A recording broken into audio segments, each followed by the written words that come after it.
22 अप्रैल जम्मू कश्मीर के पहलगांव में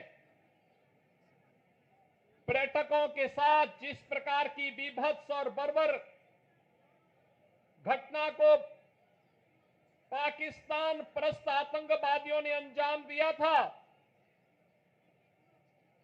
पूरा देश और पूरी दुनिया ने उसकी निंदा की थी। आतंकवाद का पोषक पाकिस्तान और उसके आका इस पूरी घटना में मौन बने रहे। स्वाभाविक रूप से भारत के आन मान शान की रक्षा करने के लिए प्रतिबद्ध हमारी सरकार ने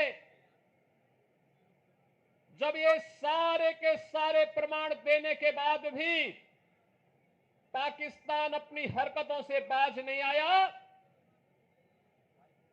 तो अंततः ऑपरेशन सिंदूर का एक अभियान चलाया गया और आपने देखा होगा कि पहले दिन ही 100 से अधिक आतंकियों को और उनके परिवार से जुड़े हुए उन लोगों को जो प्रत्यक्ष रूप से इस पूरे आतंकी घटनाक्रम पर आतंकवाद के विष बेल को पालने पोषने में योगदान दे रहे थे, उनको जिस तरीके से उनके बीभत्स कृत्य की सजा दी गई, ये पूरे देश ने भी और पूरी दुनिया ने देखा है और भारत की सेना के बहादुर जवानों के पराक्रम और शौर्य का लोहा भी माना है।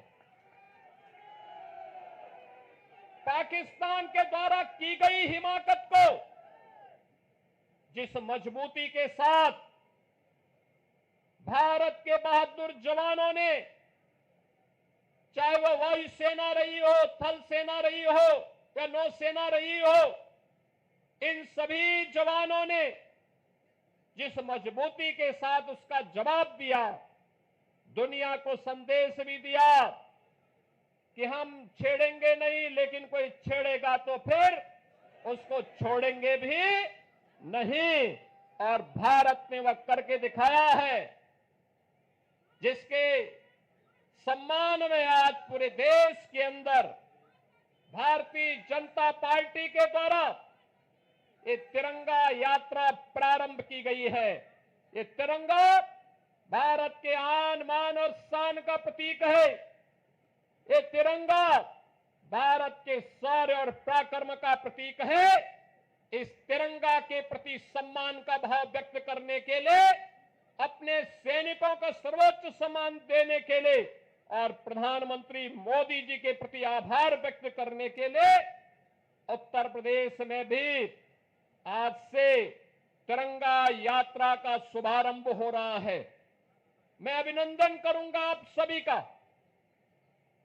कि इतनी सुबह भीषण गर्मी के बावजूद आप सब उत्साह के साथ इस कार्यक्रम में भागीदार बनने के लिए आए हैं। आपकी उपस्थिति भारत के सेना के प्रतीक, भारत के प्रतीकों के प्रति सम्मान के अभिव्यक्ति का एक सुंदर उदाहरण है।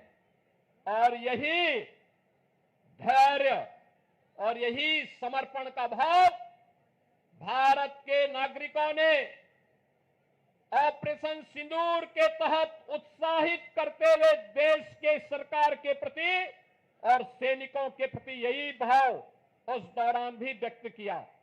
बहन और भाइयों, प्रधानमंत्री मोदी जी का पहले दिन से ही संकल्प रहा है, वह संकल्प रहा है कि हम सब अब जब नए और विकसित भारत की बात करते हैं तो हमारा ध्येय होना चाहिए कि विकसित भारत की परिकल्पना को साकार करने के लिए आवश्यक है कि हम राष्ट्र प्रथम के भाव के साथ कार्य करें।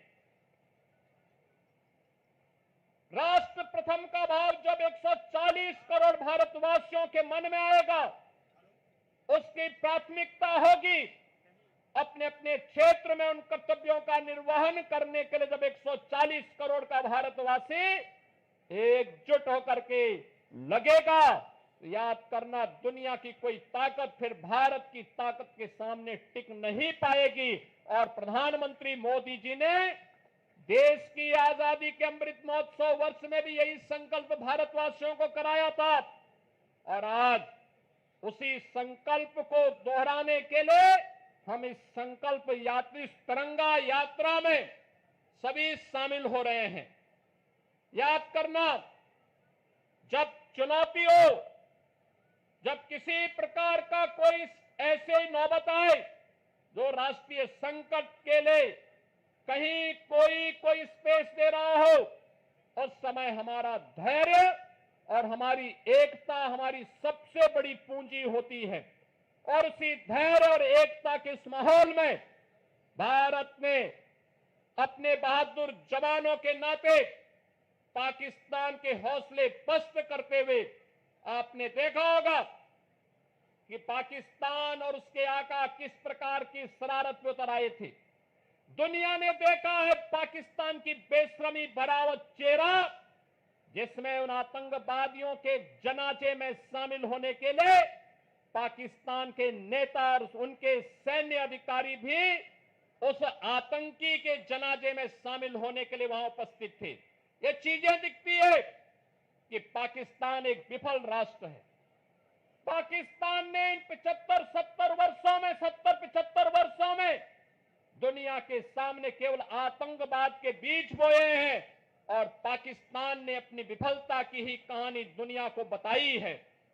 बहनों और भाइयों, पाकिस्तान की विफलता, आतंकवाद को उसके द्वारा दिए जा रहे प्रश्रय और यह आतंकवाद को उसके द्वारा दिए गए प्रश्रय इस बात को साबित करता है कि आतंकवाद एक दिन पाकिस्तान को भी निगल देगा।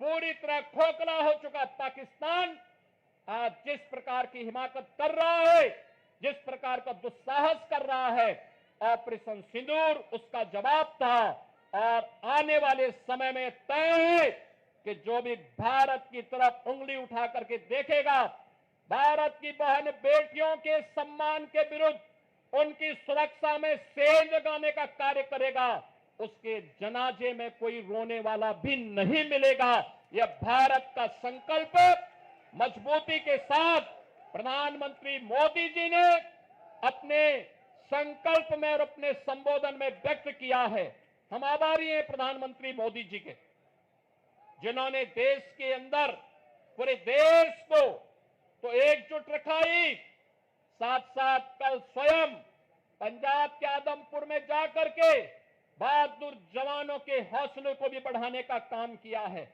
मैं आज के इस अवसर पर देश के बहादुर जवानों का हृदय से अभिनंदन करता हूं, पूर्व सैनिकों का अभिनंदन करता हूं। आप सभी नौजवानों का राष्ट्र के प्रति समर्पण के इस भाव का अभिनंदन करते हुए आप सबसे इसी बारे में कि जो निश्चित दूरी है, उस दूरी में केवल और केवल भारत माता की जय के नारे लगाते हुए, वंदे मातरम का उद्घोष करते हुए, भारत के बहादुर जवानों के प्रति सम्मान का भाव व्यक्त करते हुए हम पूरी शालीनता के साथ जाएंगे। इस विश्वास के साथ मैं एक बार फिर से आप सभी का हृदय से स्वागत करते हुए इस पूरे कार्यक्रम के माध्यम से उत्तर प्रदेश वासियों की भावनाओं को भारतीय सेना को समर्पित करते हुए अपनी वाणी को विराम देता हूं। धन्यवाद। जय हिंद। मेरे साथ बोलेंगे भारत माता की जय, भारत माता की जय, भारत माता की जय, वंदे मातरम, वंदे मातरम।